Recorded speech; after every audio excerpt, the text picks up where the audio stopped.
오늘 성경 통독 40강 마지막 시간입니다. 하나님이 1년이라는 시간 동안에 하나님의 말씀을 바라보고 또 함께하고 오늘 마무리 시간을 갖게 하신 하나님의 은혜가 감사합니다. 오늘은 특별히 요한 사도가 기록했던 요한 1, 2, 3서와 요한 계시록을 중심으로 우리가 말씀의 은혜를 나누고 또한 마무리를 하려고 합니다. 요한 1서는 하나님의 사랑이시라라는 놀라운 직관적인 내용이 담겨져 있는 그런 책입니다.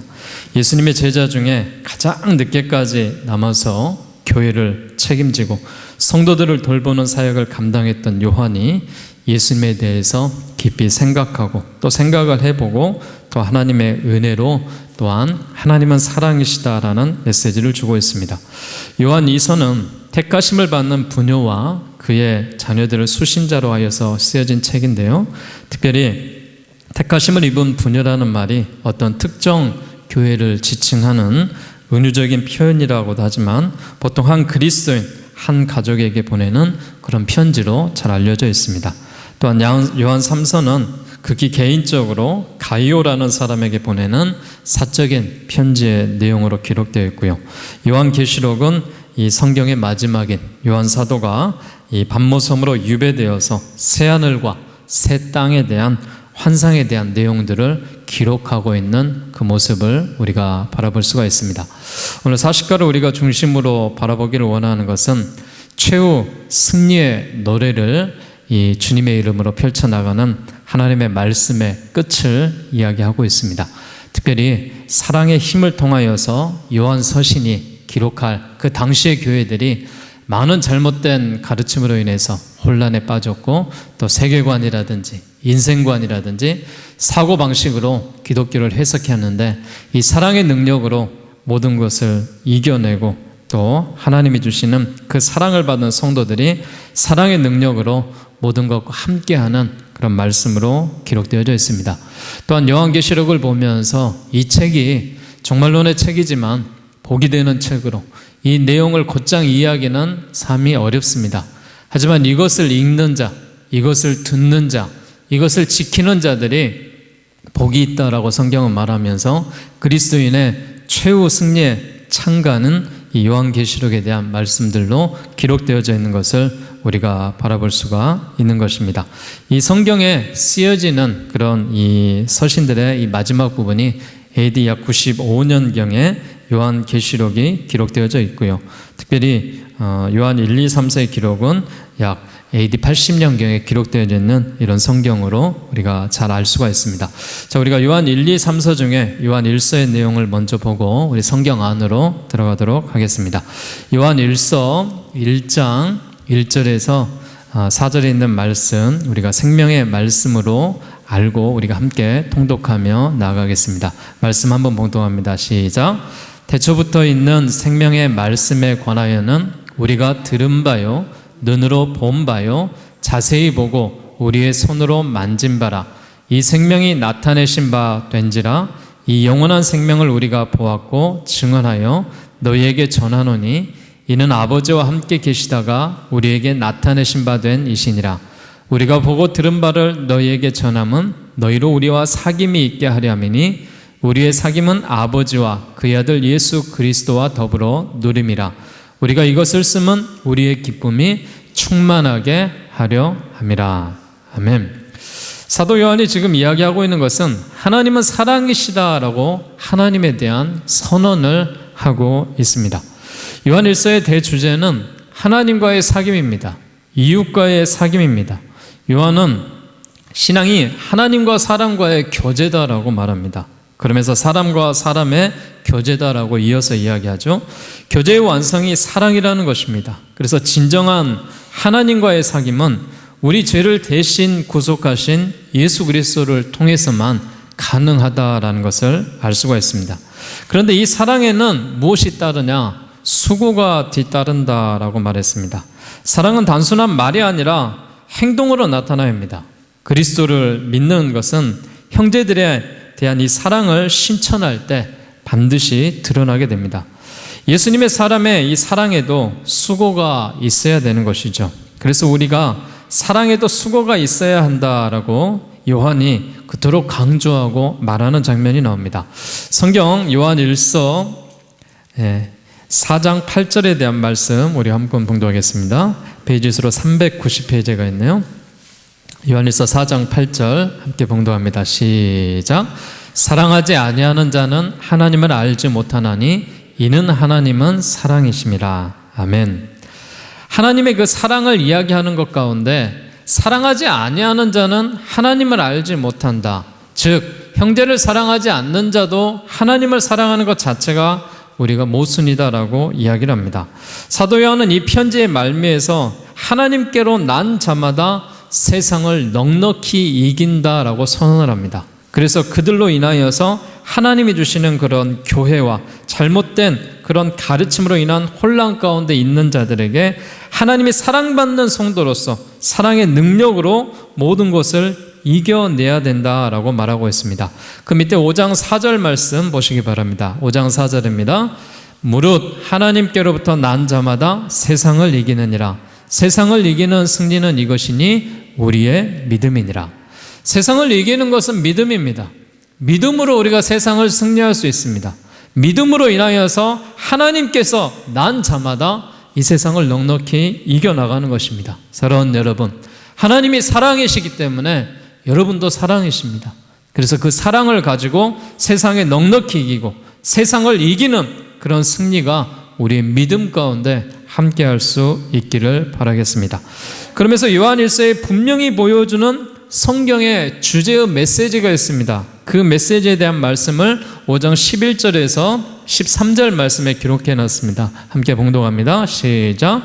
또 증거는 이것이니 하나님이 우리에게 영생을 주신 것과 이 생명이 그의 아들 안에 있는 그것이니라. 아들이 있는 자에게는 생명이 있고 하나님의 아들이 없는 자에게는 생명이 없느니라. 내가 하나님의 아들의 이름을 믿는 너희에게 이것을 쓰는 것은 너희로 하여금 너희에게 영생이 있음을 알게 하려 함이라. 아멘. 하나님의 말씀이 기록된 목적이 여기 나오죠. 하나님의 성경이 기록되어 있는 이유가 무엇이냐? 내가 하나님의 아들의 이름을 믿는 너희에게 이것을 쓰는 것은 너희로 하여금 너희에게 영생, 천국이 있음을 알게 하려 함이다 라고 기록하고 있습니다. 그래서 요한 1서의 대주제는 무엇이냐? 하나님이 주시는 이 증거 가운데 아들이 있는 자에게 생명이 있다는 것이죠. 예수를 구주로 받아들이는 자에게 생명의 영생의 면류관과 함께 천국이 우리에게 주어진다는 그런 놀라운 하나님에 대한 이야기를 하고 있습니다. 요한 1서는 늘 개념적으로 대조를 하고 있는데요. 빛과 어둠이라든지 진리와 거짓이라든지 사랑과 미움이라든지 그리스도와 적그리스도라든지 생명과 죽음이라든지 하나님의 자녀와 마귀의 자녀라든지 의라든지 죄라든지 이런 이 요한 1서의 개념들을 대조하면서 하나님의 말씀을 기록하면서 나아갔습니다. 자, 요한 2서에 대한 내용을 우리가 좀 더 보게 되면요, 성경을 한 장 넘기셔서 요한 2서는 이제 두 번째 편지에 대한 기록들인데요, 이 서신은 어떤 부녀에게 보내는 개인적인 서신으로 알려져 있습니다. 그 당시 초기에 영지주의자들의 가르침에 유행해서 그리스도인들을 넘어지게 하고 있던 것을 우리가 바라볼 수가 있는데요, 이 영지주의자는 그 이단의 가르침이 어떤 내용에 대한 이야기를 했냐? 지식보다 덕을 우월하는 그런 것들을 이야기합니다. 구원의 본질이 세계와 직접적으로 관련이 없는 이 미지에 하나님에 의해 선택된 일부 사람들에게 주어진 것이다 라고 주장을 하고 있습니다. 그래서 신성은 육체와 같은 물질과 연합할 수 없고 예수님의 성리신을 믿을 수가 없다라고 그렇게 주장하는 영지주의자들이 있었습니다. 이 영지주의자들의 가르침이 유행해서 그리스도인들을 넘어지게 하고 있는 이 때였죠. 그래서 하나님의 아들인 예수 그리스도가 예수의 피땀 흘린 그 사역으로 인하여서 너희에게 예수님의 성육신으로 말미암아 이제 예수님으로 인하여 우리가 구원받는 자녀가 되었다라는 것을 강조하고 있습니다. 그래서 이런 이단의 이 가르침이나 이런 것들에 대해서 너희들이 경계하며 나아가라라는 그런 내용의 말씀을 하고 있죠. 자, 2장 요한 2서 1장 10절 말씀 한번 봉독합니다. 시작.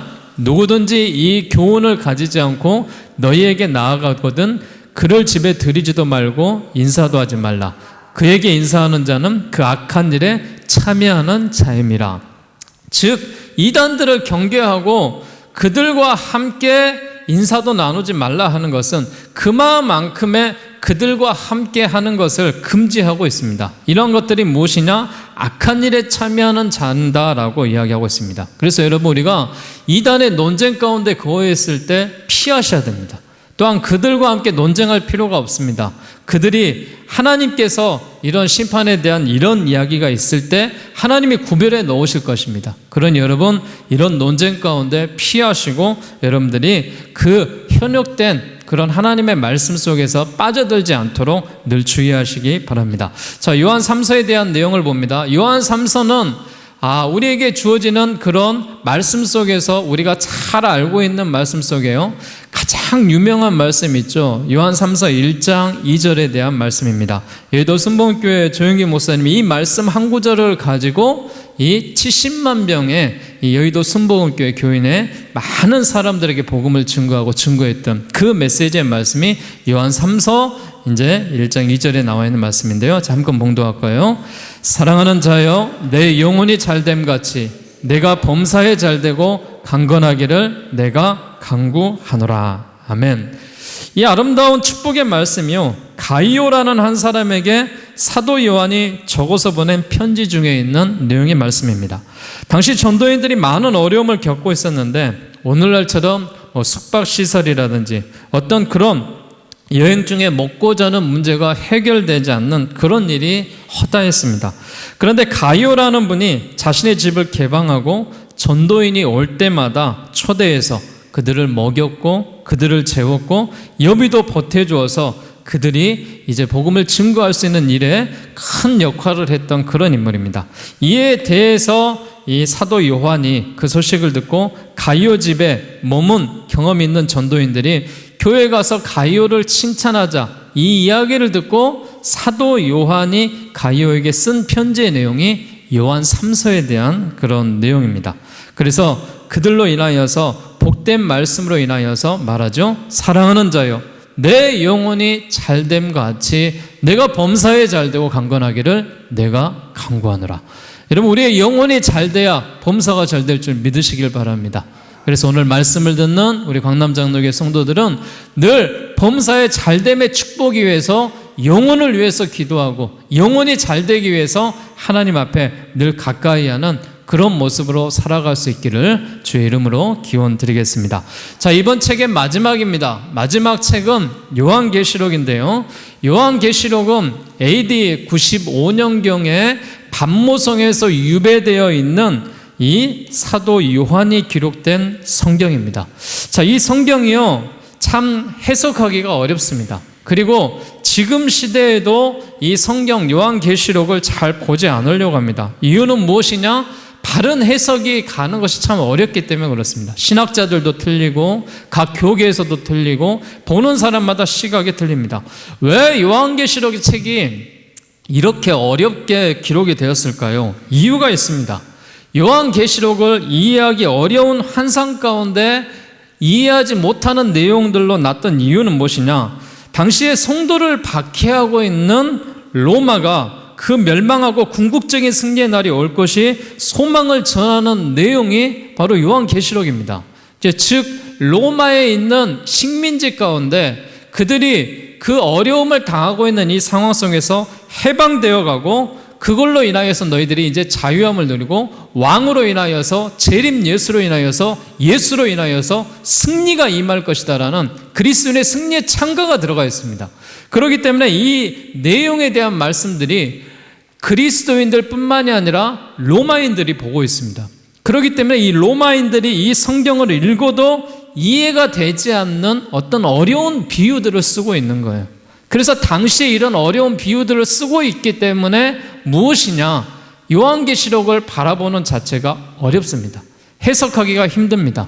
그래서 우리가 이 계시록을 봤을 때는 하나님이 주시는 그런 소망에 대한 메시지를 보셔야 됩니다. 근데 놀라운 하나님에 대한 말씀은 무엇이냐?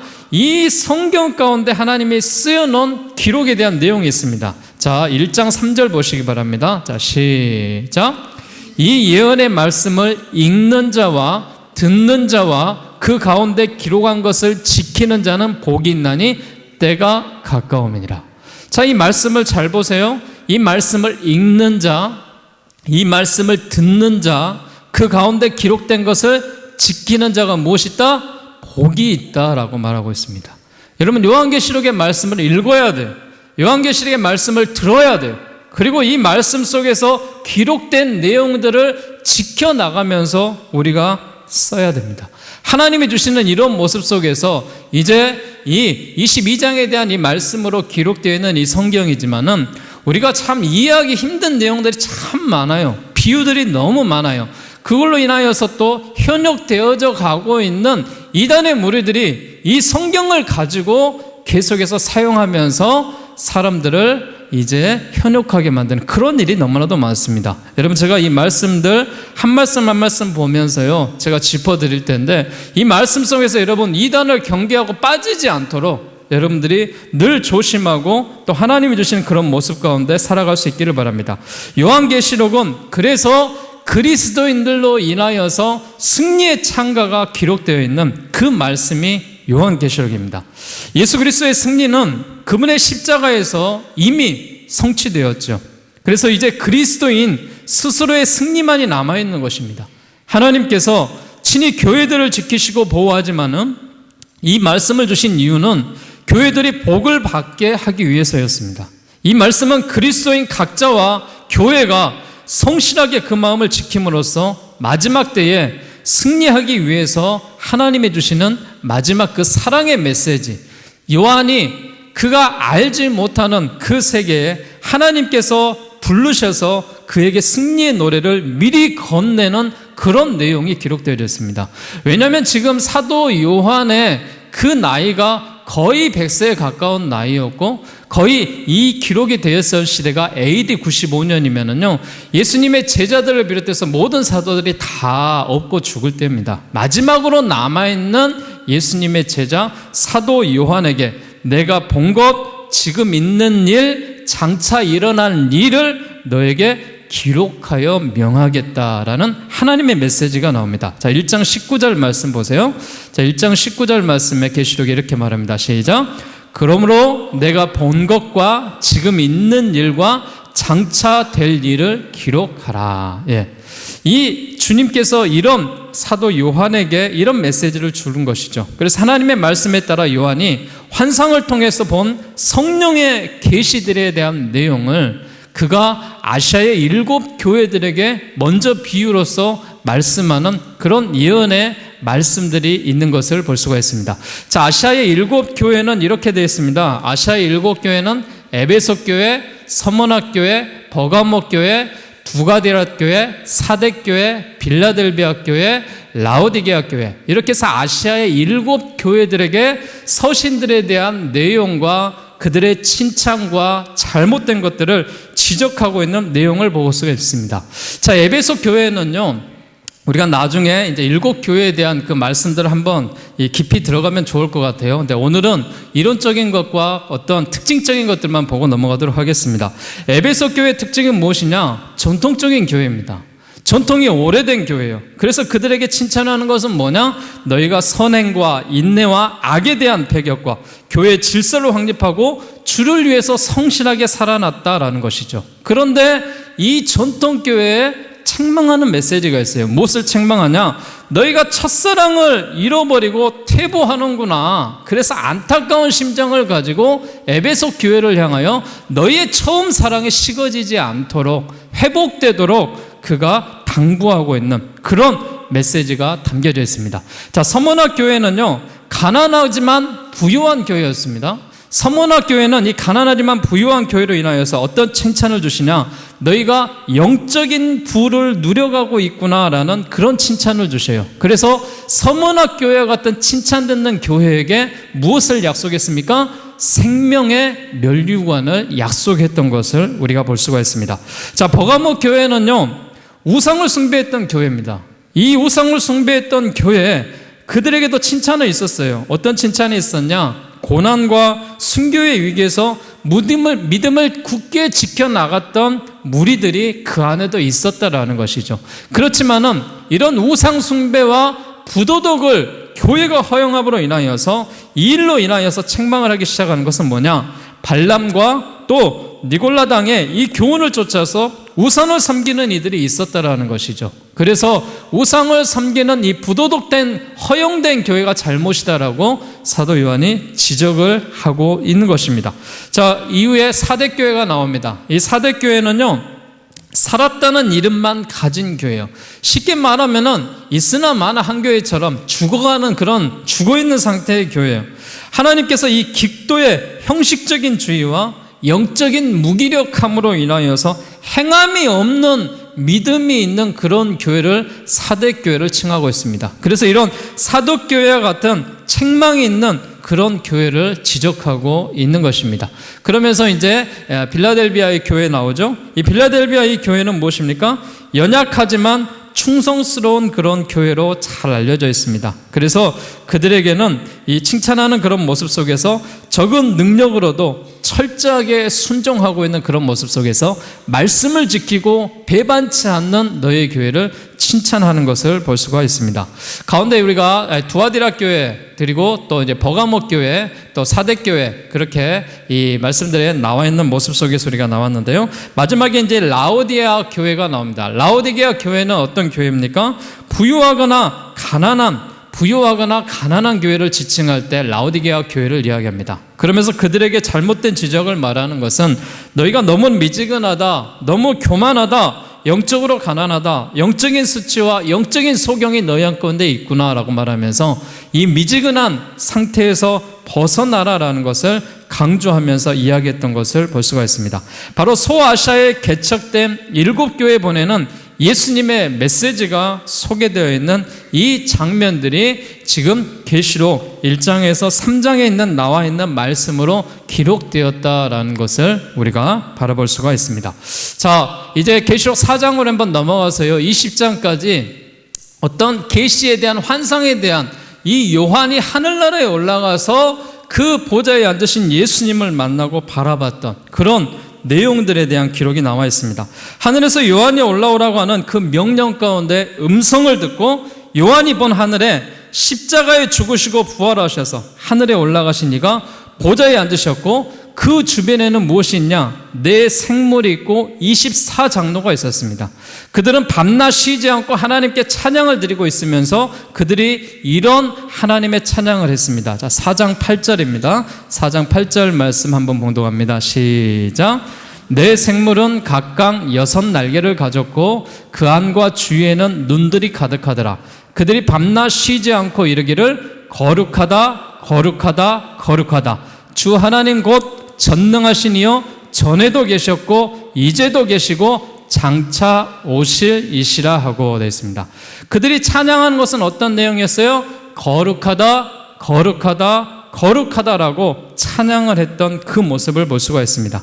보좌에 앉으신 하나님의 오른손에 7인으로 봉한 두루마리가 있습니다. 천사가 누가 그 두루마리를 펴고 그 인을 떼기에 합당하냐고 물을자 이 세상에서 그 누구도 그 두루마리를 펴거나 볼 수 있는 사람이 없다라고 말하죠. 그러나 하나님의 섭리와 계획을 완전히 이해할 수 없는 이 상황에서도 책을 펴기에 합당한 자가 나옵니다. 바로 사도 요한이 이 모습을 보고 슬피 울면서 감격의 눈물을 흘리면서 이 장로 중에 하나가 이런 다윗의 뿌리가 이었고 두루마리와 그 7인을 떼실 수 있는 그분이 그의 뿌리에서부터 난다. 하나님의 어린 양 예수 그리스도 그분만이 7인을 떼시기에 합당하신 분이다라고 기록하고 있습니다. 자, 5장 5절 말씀입니다. 자, 시작. 장로 중에 한 사람이 내게 말하되 울지 말라. 유대 지파의 사자 다윗의 뿌리가 이겼으니 그 두루마리와 그 7인을 떼시리라 하더라. 사도 요한이 봤을 때 이 7 봉인된 것들을 뗄 사람이 없었던 거예요. 그런데 뗄 수 있는 사람이 장로 중에 한 사람이 그에게 요한에게 말을 해주는 것입니다. 그가 누구예요? 유다 지파의 사자 다윗의 뿌리 예수 그리스도가 그 두루마리와 7인을 떼시리라 그랬습니다. 자, 7 봉인 그냥 이렇게 크게 요약해서 그냥 말씀드리겠습니다. 요한계시록 6장부터 요한이 본 미래에 대한 환상들이 길게 이어지고 있어요. 요한계시록 전면에 걸쳐서 7이라는 숫자는 완전수입니다. 7이라는 숫자는 하나님이 사용하시는 숫자예요. 우리가 일주일도 하나님이 사용하시는 7이라는 숫자의 개념 가운데 있습니다. 일곱 봉인도 7이라는 숫자 속에서 하나님이 자주 등장하는 그 숫자로 우리가 잘 알 수가 있어요. 자, 일곱 봉인의 첫 번째 내용은 무엇입니까? 일곱 봉인의 첫 번째 내용은 전쟁에 대한 이야기입니다. 그리고 두 번째는 내란에 대한 이야기고요. 세 번째는 기근에 대한 이야기고, 네 번째는 역병에 대한 이야기고, 다섯 번째는 종교적인 박해에 대한 이야기고, 여섯 번째 이는 천지 이면을 상징하는 것을 봅니다. 그리고 봉인이 떼어져 온 세계가 환난 가운데 놓이나 그 권세를 막을 자가 없는데 마지막 일곱 번째 봉인이 떼어질 때 그 상황이 기록되어 있습니다. 일곱째 봉인이 떼어지면 어떤 일이 벌어집니까? 폭풍 전야처럼 고요하기만 하지만 그 고요함이 뒤이어 큰 재앙의 전조로 인하여서 이런 일곱 봉인에 대한 모습들이 나타나고 있습니다. 자, 이런 것들로 통하여서 요한계시록에 나타난 예수님에 대한 형상과 예수님에 대한 그런 수식어들이 여러 곳곳에서 나와 있는 것을 볼 수가 있습니다. 자, 계시록에 나타난 예수님의 환상적인 그런 모습, 또 예수님의 어떤 비유된 모습들을 보게 되면은 그렇습니다. 자, 오늘 5장 5절 말씀에 보면은요, 아까 우리가 읽었지만 다윗의 뿌리가 여기에서 일어났다. 일곱인을 떼시기에 합당하신 분이 누구예요? 예수님이다라고 되어 있습니다. 그리고 5장 6절에 보면은 일곱 뿔과 일곱 눈이 있는 어린 양이다라고 기록되어 있습니다. 지금 예수님을 수식하고 있는 내용이에요. 그러면서 5장 12절 말씀입니다. 한번 봉독할까요? 5장 12절 말씀은 시작. 큰 음성으로 이르되 죽임을 당하신 어린 양은 능력과 부와 지혜와 힘과 존귀와 영광과 찬송을 받으시기에 합당하도다. 하나님을 이 예수 그리스도를 칭하는 것이 뭐예요? 능력과 부와 지혜와 힘과 존귀와 영광과 찬송 받으시기에 합당하시는 분이 예수 그리스도다라고 되어 있습니다. 자, 그러면서 이제 뒤에 쭉 가보면은요, 성경 22장 마지막 쪽에 한번 가보시기 바랍니다. 22장 쪽에 가보시게 되면요, 22장 13절 말씀 가운데 예수님을 칭할 때 이렇게 칭하고 있습니다. 다시 한번 봉독할까요? 시작. 나는 알파와 오메가요, 처음과 마지막이요, 시작과 마침이라. 알파와 오메가, 처음과 마지막, 시작과 끝이 되는 분이 예수님이십니다. 그래서 예수님은 창조 전에도 계셨고, 또 예수님은 우리 인간 세상에서 육신의 옷을 입고 우리와 함께 하셨고 공생애를 거치셨고, 그가 지금 하나님께서 들림받아서 하나님의 보좌 우편에 앉으셔서 이런 영광된 모습으로 요한을 만나면서 요한이 지금 기록한 예수님에 대한 칭한 것을 말하는 거예요. 그러면서 앞에서 5장 6절 5절에서 말했던 것처럼 다윗의 뿌리였고 자손이신 예수님, 그리고 22장 16절 말씀은 뭐라고 되어 있습니까? 자, 한번 봉독할 거 시작. 나 예수는 교회들을 위하여 내 사자를 보내어 이것들을 너희에게 증언하게 하였노라. 나는 다윗의 뿌리요 자손이니 곧 광명한 새벽별이라 하시더라. 자, 이런 칭호들이 지금 나와 있는 것은 다 누구를 가리킨다고요? 예수님을 가리키고 있습니다.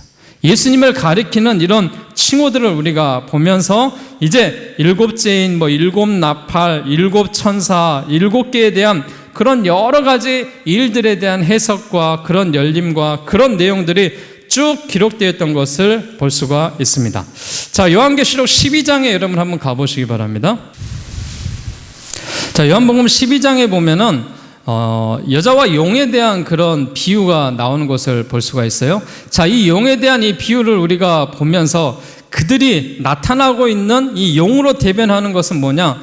대적자들, 하나님의 계획에 따라 만국을 다스릴 악의를 회방하기도 하고 해산한 여인을 핍박하기도 합니다. 그래서 하나님께서 천사들을 보내어서 회방자들을 하늘에서 땅으로 쫓아내는 그런 장면이 나와요. 당시 그리스도인들에게 로마 제국의 박해가 견디기 어려운 그런 상황이었습니다. 그래서 믿음을 지켜나간 것이 때론 죽음을 각오해야 할 만큼 힘든 일이었다라는 것이죠. 그래서 하나님께서 반드시 악의 세력을 심판하실 것이라는 환상, 그 믿음을 지키는 성도들에게 위로하고 격려하는 그런 메시지에 대한 말씀들이 나옵니다. 자, 그들의 어떤 모습으로 악을 칭하고 있는가? 12장 3절에서부터 자 5절 말씀까지 봉독합니다. 시작. 하늘에 또 다른 이적이 보이니 보라, 한 큰 붉은 용이 있어 머리가 7이요 뿔이 10이라. 그 여러 머리에 7 왕관이 있는데 그 꼬리가 하늘의 별 3분의 1을 끌어다가 땅에 던지더라. 용이 해산하려는 여자 앞에서 그가 해산하면 그 아이를 삼키고자 하더니 여자가 아들을 낳으니 이는 장차 철장으로 만국을 다스릴 남자라. 그 아이를 하나님 앞에서 그 보좌 앞으로 올려가더라. 굉장히 어려운 말씀들의 일단 비유들이 기록되어 있는 것을 볼 수가 있어요. 이 말씀이 여러분 깨달음이 있을 때가 올 것입니다. 하나님이 알려주실 때가 있을 겁니다. 여러분 그때 우리가 바라보면서 하나님의 말씀들, 봉인된 그런 말씀들, 7 나팔들, 7 대접들, 여러 가지 뜻과 이적들이 나와 있지만은 이런 것들로 인하여서 나와 있는 그런 말씀들에 대해서 우리가 잘 보시길 바랍니다. 자, 우리가 주목하고 여러분 기억해야 될 그런 말씀들이 있어요. 그 말씀들은 무엇이냐? 지금도 무엇으로 인하여서 저들이 지금 해방하고 있습니까? 신천지가 참 지금 이 시대에 이만희라는 사람이 또 구원파로 인하여서 지금 이 시대에 어려움을 겪고 있는 그런 이단의 무리들이 자주 등장하고 자주 써먹는 그런 하나님의 말씀들이 있습니다. 어떤 말씀을 자로 그들이 써요? 여러분 14장 봐보세요. 14장에 보면은 14장 1절에서 3절 말씀 한번 봉독하겠습니다. 자, 시작. 또 내가 보니 보라, 어린 양이 시온산에 섰고 그와 함께한 14만 4천 명이 서 있는데 그들의 이마에는 어린 양의 이름과 그 아버지의 이름을 쓴 것이 있더라. 내가 하늘에서 나는 소리를 들으니 많은 물소리와도 같고 큰 우레소리와도 같은데 내가 들은 소리는 검은 고 타는 자들이 그 검은 고를 타는 것 같더라. 그들이 보좌 앞에서 내 생물과 장로들 앞에서 새 노래를 부르니 땅에서 속량함을 받는 14만 4천 명밖에는 능히 이 노래를 배울 자가 없더라. 여러분 이 말씀을 가지고 신천지의 지금 지파들이 14만 4천 명의 뭐 하는 자? 이 노래를 배울 자, 노래를 부를 자를 찾는 거예요. 그래서 그들이 찾는 자가 어디에 있다 그래요? 기독교 안에 이 우리나라의 1000만이라는 인구 속에서 14만 4천 명을 골라내고자 하는 거예요. 그러면서 그가 보좌 어린 양이 시온산에 섰고 그랬어요. 그 보좌 어린 양이 누구를 칭하는 거예요? 이만희를 칭하고 있는 거예요. 그러면서 그가 시온산에 섰다라고 하는 거예요. 그와 함께 14만 4천 명만이 이미 구원받는 자고 나머지는 다 멸망할 자다, 이 이야기를 하고 있습니다. 자, 이것이 지금 신천지가 가리키는 교리예요. 맞습니까? 여러분 이 말에 대해서 어떻게 생각하세요? 아, 그럴 것 같네. 어린 양이 이만인 것 같네. 14만 4천 명을 찾아야 될 것 같네. 그 찾는 자 중에 믿음을 잘못 있는 그런 사람들을 찾아야 될 것 같네. 그렇게 여러분 현혹될 수 있습니다. 그러면서 이 신천지가 12지파를 만들어요. 12지파를 만드는 근거가 있습니다. 어디에서 근거를 두냐? 자, 7장 보십시오. 요한계시록 7장. 자, 요한계시록 7장 5절부터 여러분 각 나라에서 온 무리들에 대한 백성을 보겠습니다. 자, 시작.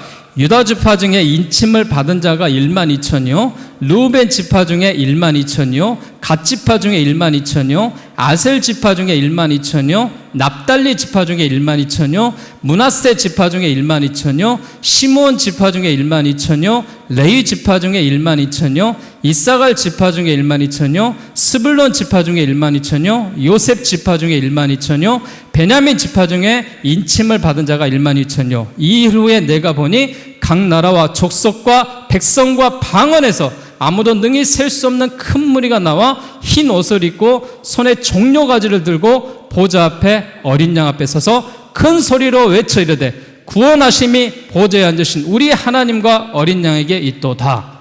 자, 이 근거를 가지고 12지파 한 지파당 12,000명씩 14만 4천 명을 찾고 있습니다. 여러분 맞습니까? 여러분이 받는 그 해석 가운데는 여러분 어떻게 보십니까? 이 14만 4천 명이 지금 찾아야 될 사람입니까? 여러분 지금 찾아야 될 사람이 아니에요. 자, 이 사람들을 여러분 보세요. 자, 14만 4천 명은 각 나라와 온 무리에 있는 14만 4천 명이에요. 그런데 이 12지파가 이방인이 아니에요. 이 12지파는 누구를 이야기하고 있냐? 유대 민족의 야곱의 자손들의 이스라엘의 12지파를 이야기하고 있는 거예요. 지금 이 성경이 쓰여진 기록이 언제냐? AD 90년입니다. AD 90년에 로마 제국 시절에 사도 요한이 하늘나라에 가서 환상을 본 거예요. 그 환상을 봤으면은 그 환상 가운데 있는 하늘나라의 모습이 뭐예요? 이미 이루어진 사건이에요. 이미 이루어진 사건을 지금 이루려고 하면 안 되죠. 지금 앞으로 일어날 일이 아니라 이 사도 요한이 본 환상은 이미 당시에 14만 4천 명의 그런 무리들이 이스라엘 지파 중에 대표적인 사람으로 되어 있다라는 거예요. 자, 그런데 여러분 집중해서 보세요. 9절 말씀 다시 한번 봉독하십시오. 7장 9절 시작. 2일 후에 내가 보니 각 나라와 족속과 백성과 방언에서 아무도 능히 셀 수 없는 큰 무리가 나와 흰옷을 입고 손에 종려가지를 들고 보좌 앞에 어린 장 앞에 서서, 자, 여기까지 보겠습니다. 각 나라, 각 족속, 각 백성, 각 방언에서 아무도 능히 셀 수 없는 사람 14만 4천 명과 똑같은 그 하나님의 이방인들의 구원의 숫자를 이야기하고 있습니다. 여러분, 그런데 14만 4천 명만 하늘나라에 들어가고 구원받지 못한다는 것은 말이 안 되는 거예요. 이 성경 말씀 속에서 나와 있듯이 모든 백성과 모든 방언, 능히 셀 수 없는 큰 무리가 보좌의 어린 양 앞에 서서 큰 소리로 외쳐 이르되, 10절입니다. 시작. 구원하심이 보좌에 앉으신 우리 하나님과 어린 양께 있도다. 할렐루야. 그 하나님이 12절에 뭐라고 말합니까? 아멘. 찬송과 영광과 지혜와 감사와 존귀와 권능과 힘이 우리 하나님께 세세토록 있을지어다. 아멘. 여러분, 이 말씀을 보세요.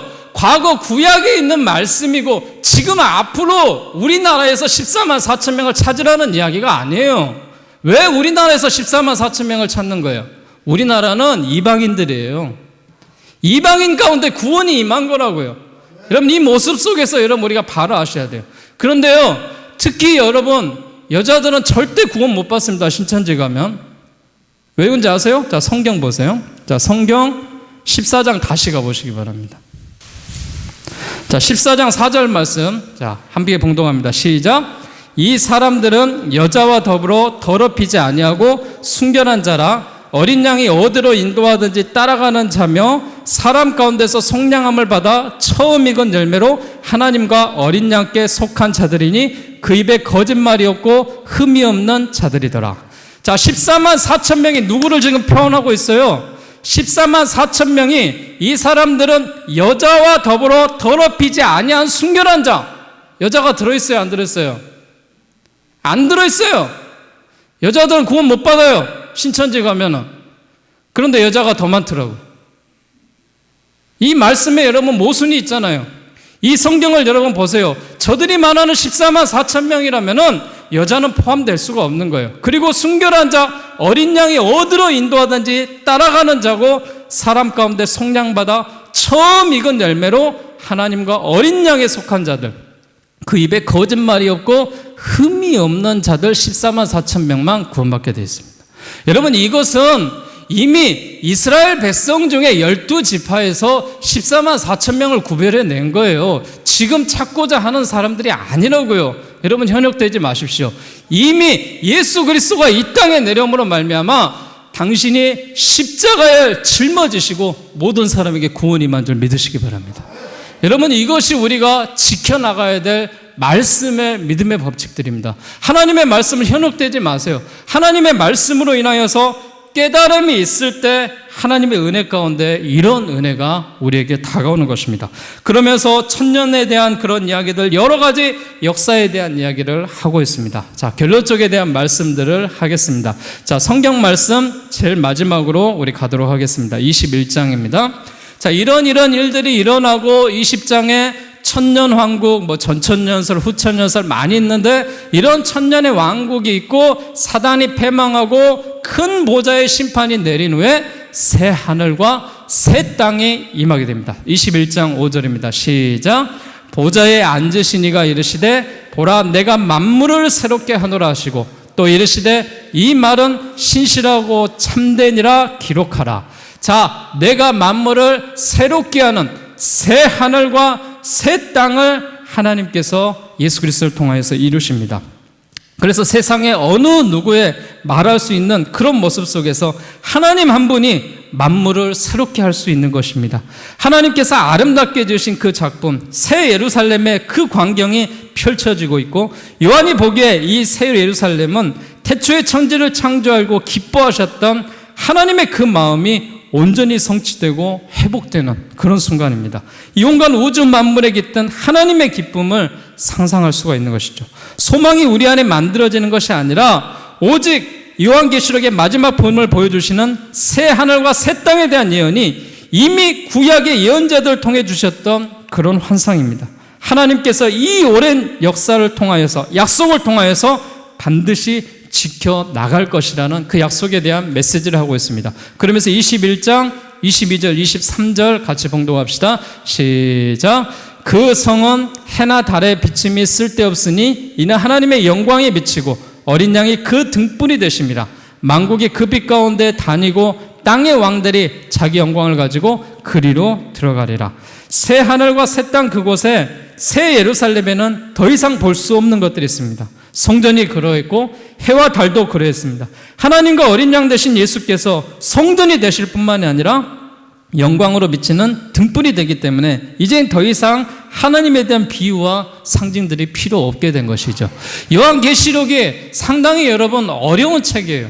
그래서 로마인들도 이것을 보고 이게 무슨 말이야 해석을 못하도록 만들어진 쓰여진 책이기 때문에 지금 우리가 이해하는 것도 굉장히 어렵습니다.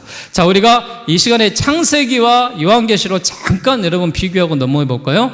자, 창세기에서 하나님이 태초에 하나님이 천지를 창조하시니라. 첫째 날, 둘째 날, 셋째 날, 넷째 날, 다섯째 날, 여섯째 날 창조하시고 쉼을 갖고 천지 창조가 이루어졌어요. 그것과 마찬가지로 요한계시록에 오늘 계시록 21장과 22장에 새 하늘과 새 땅이 창조된 것입니다. 그리고 창세기 1장 26절에 보면은 아담이 에덴 동산을 다스렸죠. 그와 마찬가지로 이제 예수 그리스도가 재림하는 그 날이 오게 되면은 예수 그리스도께서 앞으로 이 나라를 다스리게 될 것이다라는 이야기를 21장 5절에 하고 있는 것을 볼 수가 있습니다.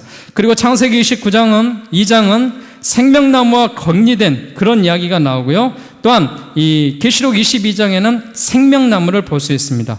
또 창세기 3장에는 죄로 인한 저주를 받아들이지만은 이제 새하늘과 새 땅이 열리면 눈물과 저주와 사망이 없는 그런 일들이 있습니다. 또 사단이 인간을 미혹하게 하지만 사단이 영원히 멸망할 것을 계시록은 선포하고 있고요. 하나님의 낯을 피해서 숨는 것이 창세기 3장 8절에 나오지만 계시록 22장 4절은 하나님을 섬기며 그분의 얼굴을 봅니다. 그리고 고생과 수고가 동반되는 삶이 창세기 3장에 나오지만 세세토록 왕노라는 승리의 삶이 요한계시록엔 나와 있습니다. 이 내용들 여러분 제가 나중에 책으로 다 정리해 드리겠습니다. 정리해서 여러분이 보시면서 다시 한번 말씀들을 하나하나 여러분들이 보실 때 하나님이 주시는 그런 큰 은혜와 큰 기쁨과 사랑 가운데 거할 줄로 믿습니다. 여러분 우리가 주 예수여 어서 오시옵소서라고 말할 수 있는 그 대목에 대한 메시지에 대한 말씀들을 우리가 보면서 이제 성경 통독의 40강의 시간을 마무리하려고 합니다.